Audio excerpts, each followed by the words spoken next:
কথায় বলে না, মনের জোর আর চেষ্টা, সেটা কিন্তু সব প্রতিকূলতাকে ভেঙে দেয়। তো বাবার ক্ষেত্রেও সেটাই হচ্ছে। বাবার মনের জোর জন্য বাবা কিন্তু কাজগুলো কন্টিনিউ করে যাচ্ছে। আজ সকালবেলায় এখানে জল জমে প্রত্যেকটা গাছ নষ্ট হয়ে যাচ্ছে।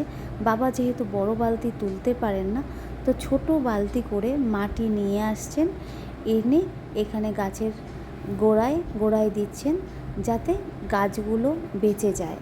যেগুলো মরে যাচ্ছে সেগুলোর গাছের গোড়ায়ও উনি মাটি দিচ্ছেন, চেষ্টা করে যাচ্ছেন।